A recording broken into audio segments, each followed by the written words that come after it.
나는 분이 차올라 손을 부들부들 떨며 그년이 뼈가 튀어나올 듯 마른 몸을 움직여 커피를 주문하는 모습을 지켜보고 있었다. 나는 집 근처 카페에서 상진이가 잠깐 만났던 어린 년을 만났다. 그녀는 내게 느닷없이 전화를 걸어왔고 다짜고짜 만나자고 말했다. 대체 내 번호는 어떻게 알았고 우리가 만나서 뭘 하자는 건지 나는 이해도 못하면서 그녀를 만나러 나갔다. 아무래도 무슨 용건인 건지가 너무 궁금했고 무엇보다 대관절 어떻게 생긴 년이 내 남친을 홀렸나를 가장 궁금해했던 것 같기도 하다. 일단 약속 시간을 지키지 못하는 년인 건 분명했다. 나는 5분 정도 늦은 약속 시간에 예민해져서 카페 테이블 위에 올려놓은 휴대폰을 톡톡 두드리며 시시각각 화가 치밀어 오르는 걸 간신히 억누르고 있었다.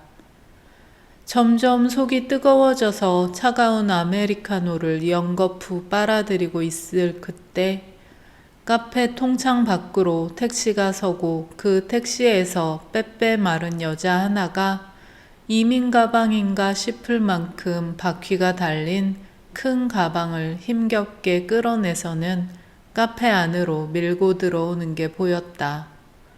바로 그년이었다. 그녀는 카페에 있는 손님들 중 헷갈리지도 않고 나를 찾아내서는 나를 향해 망설임도 없이 다가왔다.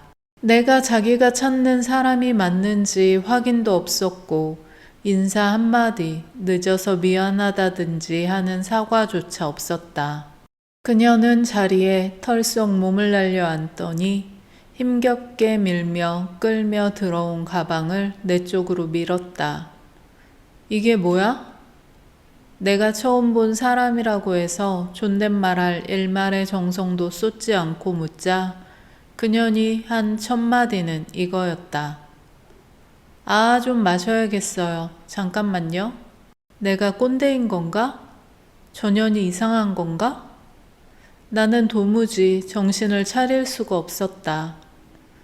상진이 내게 돌아와서 마침내 그가 있어야 할 제자리를 찾았다고 해도 어쨌든 인연은 내 연녀가 아니었던가?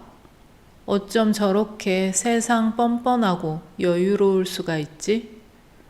나는 분이 차올라 손을 부들부들 떨며 그년이 뼈가 튀어나올 듯 마른 몸을 움직여 커피를 주문하는 모습을 지켜보고 있었다. 나는 남자친구에게 네가 운명이라고 말하는 여자가 예쁘냐고 물어본 적이 있다.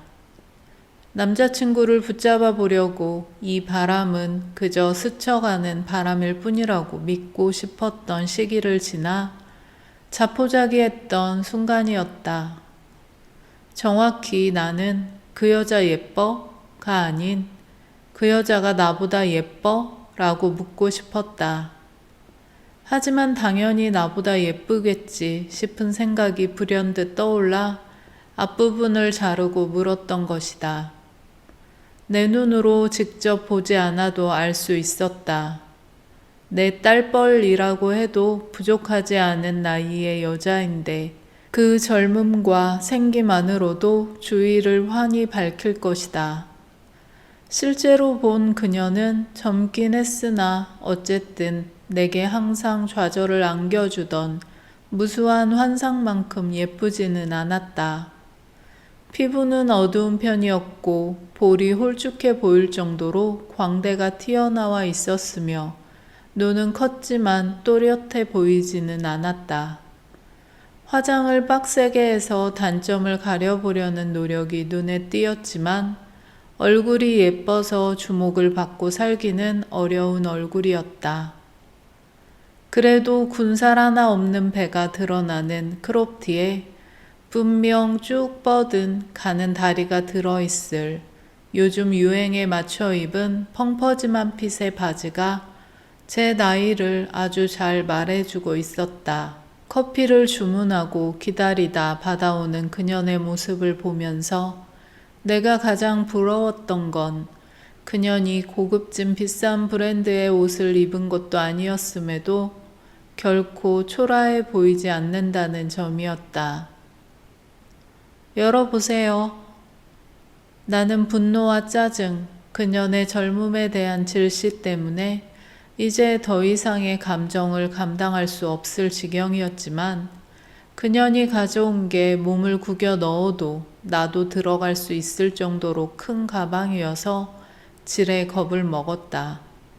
남자친구에게 버림받았다고 이 미친년이 앙심을 품고 무슨 짓을 저지를지 내가 어떻게 안담? 겁먹을 거 없어요. 살아있는 거나 죽은 거 둘 중 아무것도 아니니까. 그년이 10대 소녀처럼 까르르 소리를 내며 웃었기에 나는 오기가 솟아서 입술에 잔뜩 힘을 주고는 가방 지퍼에 손을 얹었다. 하지만 뭐가 튀어나올지 모르니 얼굴이 나도 모르게 뒤로 점점 빠지는 건 어찌할 도리가 없었다.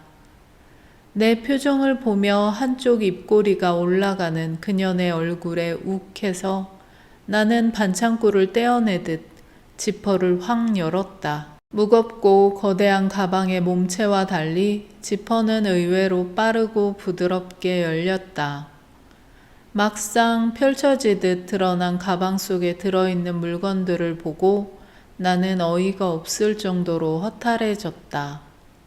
온통 여자 옷과 가방, 신발 등이 가방 속에 가득 들어있었고 그것들은 대체 이걸 어떻게 가방에 쑤셔 넣었는지 모를 만큼 빽빽하게 들어찬 상태였다. 진짜 이 미친년이 무슨 속셈이지? 가방 속을 확인한 나는 매서운 눈초리로 그년을 째려보았다. 이게 뭔지 궁금하죠? 그녀는 또 금방이라도 까르르 웃음으로 나를 비웃기라도 할 것처럼 생글거리며 말했다. 그치, 미친년이니까 남의 남자를 가로챌 수가 있는 거였지. 내가 혼잣말처럼 중얼거린 말에도 그녀는 얼굴색 하나 변하지 않았다. 대체 요즘 애들은 어떻게 된 애들일까? 어째서 저보다 한참 나이 많은 연적 앞에서조차 조금도 기가 죽지 않는 걸까?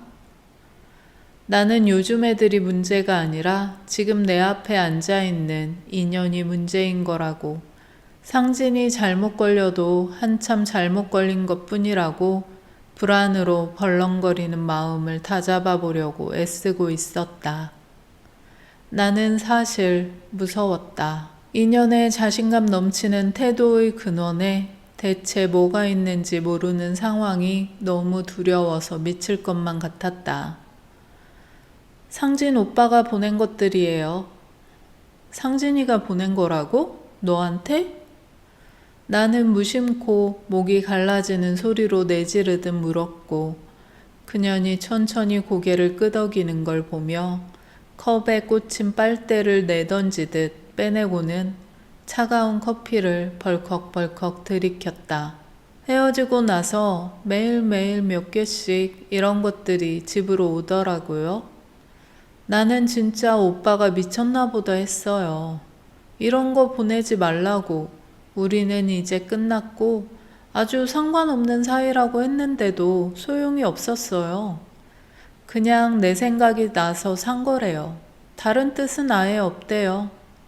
그 오빠 존나 웃기지 않아요? 진짜로 그녀는 세상 제일 웃긴 얘기라도 들은 것처럼 웃어댔다.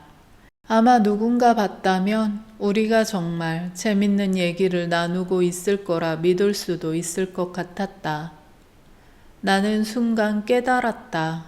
인연이 왜 굳이 이걸 꾸역꾸역 가져와서 내게 들이밀었는지를. 내가 오빠한테 말하는 건 아무 소용 없으니까 언니가 못하게 막아줬으면 좋겠어요. 언니? 언니? 나는 내가 왜 니년 언니냐고 소리라도 지르고 싶은 심정이었고 간신히 입술을 깨물어 말이 튀어나가는 걸 막을 수는 있었지만 목에 불끈 튀어오른 힘줄까지 막을 수는 없었다. 나는 내 목의 혈관이 펄떡거리는 걸 느끼며 눈 한 번 깜빡이지 않고 그년을 노려보았다. 결국 인연은 나를 조롱하고 모욕하고 싶어서 불러낸 거였다. 아니, 100일이면 충분히 오래 만난 거 아니에요? 그 정도면 볼장 다 본 건데 왜 그렇게 상진 오빠는 미련이 남아서 사람을 그냥 냅두지 못하는 건지를 모르겠어. 인연 말이 맞다면 15년을 만나고 이제 다시 만나기 시작한 우리는 대체 뭘까? 지층에 묻혀서 세상의 모습을 드러낼 때까지 몇만 년은 기다려야 하는 화석이라도 된다는 걸까? 나는 상진에게 인연과 어떻게 헤어졌는지, 왜 다시 돌아왔는지, 둘 사이 무슨 문제가 있었는지 그 어떤 것도 묻지 않았다. 40이 넘은 남자가 20대의 어린 여자를 만날 때 문제가 될 만한 게 어디 한두 가지였을까? 어쨌든 나는 상진이 정신을 차린 거라고만 믿고 싶었다. 믿고 싶은 대로 믿으면 어떤 문제도 극복하기 쉬워진다. 근데 그 문제가 제 발로 걸어 들어왔을 때는 정말 어떻게 해야 하는 건지 나는 도무지 알 수가 없었다. 언니가 좀 말려줘요. 나는 이제 상진 오빠에 대한 마음이 조금도 없다는 걸 분명하게 알려줬으면 좋겠어요. 내가 말하면 안 듣지만 언니가 말하면 듣는 신용이라도 하지 않겠어요? 나는 그때 두고두고 그년의 머리채를 휘어잡지 못했던 걸 후회했다. TV 드라마에 그토록 많은 여자들이 내연녀의 머리채를 잡은 건 결코 극적인 효과를 위해서가 아니었다. 남들 다 보는 데서 머리채라도 잡지 않고서는 남의 남자를 빼앗는 미친년들을 응징하기란 보통 어려운 일이 아니기 때문이었다. 그럼 부탁드려요. 이것도 상진 오빠한테 갖다 주시거나 버리거나 언니가 입거나 알아서 하세요. 사이즈가 안 맞을 것 같긴 한데. 그년이 나를 위아래로 훑으며 나는 절대로 저렇게 늙지 않을 거야 라는 생각을 하는 눈빛을 던지고는 가버릴 때까지 나는 머릿속이 하얘진 상태로 멍하니 앉아만 있었다. 왜 한마디 대거리라도 하지 못했을까? 생각해보면 나는 늘 그랬다. 내 얼굴과 몸을 옷이나 가방처럼 겉으로 보이는 아름답지 못하거나 저렴한 것들을 무시하는 사람들에게 나는 화를 내기는커녕 그것이 당연한 비난인 양 받아들이곤 했다. 인연 앞에서도 그랬다. 나는 이 내연녀, 남의 남자를 빼앗은 년에 대해서 도덕적 우위를 점하고 있다고 굳게 믿었지만 인연의 젊음과 마른 몸에 기가 죽었다. 나는 해가 거듭될수록 허리춤에 악착같이 붙어서 떨어지지 않고 점점 늘어만 가는 내 옆구리살을 떠올리며 이를 악물 뿐이었다. 인연은 정말 나쁜 년이 맞았지만 나는 인연에게 상진을 잃어야만 했던 순간을 그럴만했다고 생각했던 건지도 모른다. 예쁘지 않은 얼굴, 살이 붙은 몸, 나이 들어서 주름지고 탄력이 떨어지는 피부 같은 것들에 나는 유독 예민했고 나보다 나은 사람 앞에서 결코 당당할 수 없었다. 그래서 그 빼빼 마른 어린 년이 카페 문을 거칠게 밀고 나가는 것을 보며 나는 미진 인형 같은 여자들이 나보다 더 나은 걸 가져서는 안 된다는 생각을 다시금 하게 됐다. 어떻게 폴 같은 남자를 미진 인연이 가질 수가 있지? 나는 얼굴은 상진이가 폴보다 낫다고 여겼지만 다른 것들이 그렇지 않았다. 폴은 상진이보다 키도 컸고 몸도 탄탄했으며 무엇보다 제대로 된 직업을 가진 남자였다. 상진이는 그 어린 년과 헤어지면서 센터를 옮겼지만 여전히 쿠팡에 다니고 있었고 쿠팡에서 관리자나 매니저가 되어볼 욕심 같은 것도 전혀 없었다.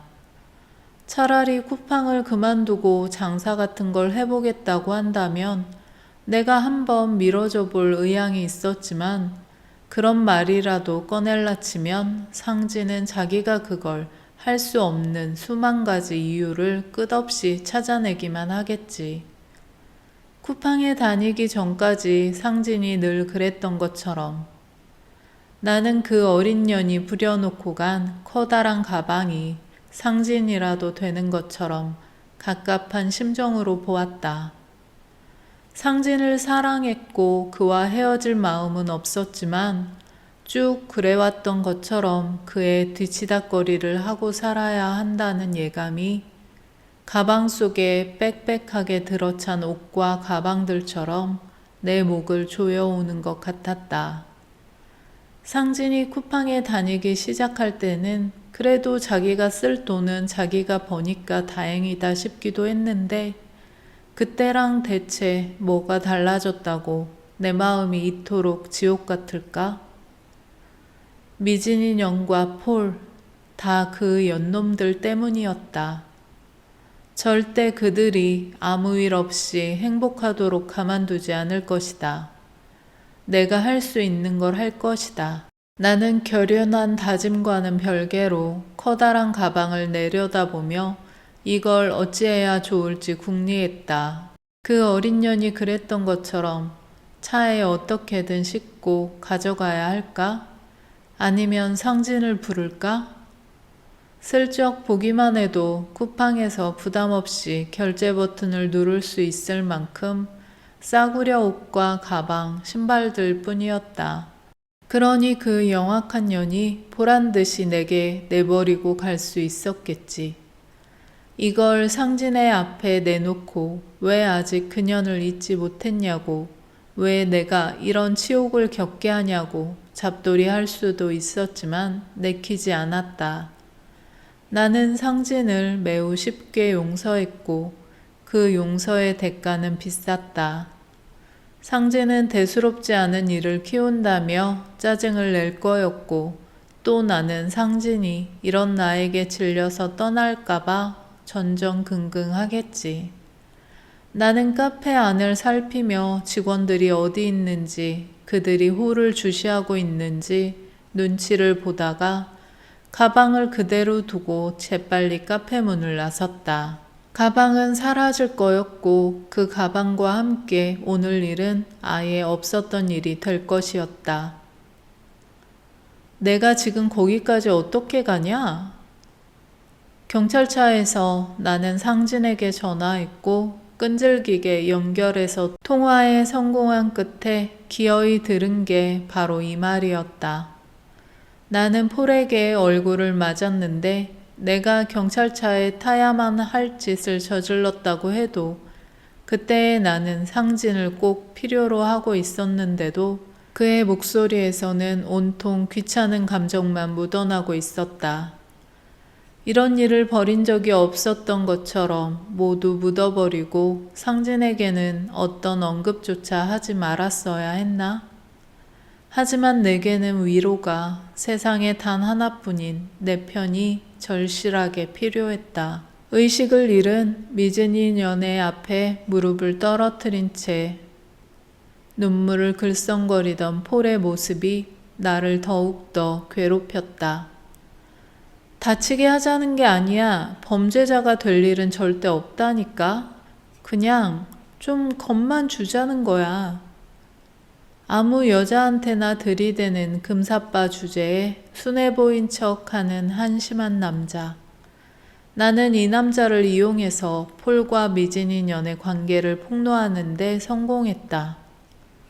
시완과 폴, 그리고 궁극적으로는 미진이 년이 가장 많이 다치길 바랐던 목표에는 미치지 못했던 것 같지만 폴의 퇴사 정도면 괜찮다고 위안을 삼았는데 그 어린 나쁜 년이 내 투지에 불을 당겼다. 미진이 같은 게 괜찮은 남자를 만나서 팔자를 펴보려고 하는 것이 과연 세상이 제대로 돌아가는 꼴이라고 할 수 없을 터. 나는 미진이 년에게 절대 사라지지 않는 깊은 생채기를 남기고 싶었다. 그 생채기를 곱씹을 때마다 다시는 제 것이 아닌 것에 욕심을 품을 엄두도 내지 못하도록 그냥 겁만 줄 생각이었고 어디 멀리 데려갈 생각도 아니었다. 그랬다면 영화 속 나쁜 놈들이 하듯 허름한 창고 같은 걸 하나 빌리거나 버려진 공장 건물 같은 걸 찾아놨겠지. 그럴 마음이 있어도 아마 그럴 수 없었을 것이다. 경찰이 소위 내 공범이라고 말하는 금사빠는 너무나 겁이 많았다. 여자 앞에서 제 마음을 짓밟았다며 깽판이나 칠 줄 알았지. 애초에 금사빠가 힘 조절을 못해서 미진이 년을 기절시켜 버린 것부터가 문제였다. 다들 나를 납치, 살해 미수라도 저지른 것처럼 보았으니 내 진심을 누군가는 이해해주고 괜찮다고 보듬어 주었어야 했고 그게 상진이어야 했는데 그는 결국 그래주지 않았다. 경찰차 안에서 걷잡을 수 없게 눈물이 흘렀고 세상에 오로지 나 혼자인 양 외롭기만 했다.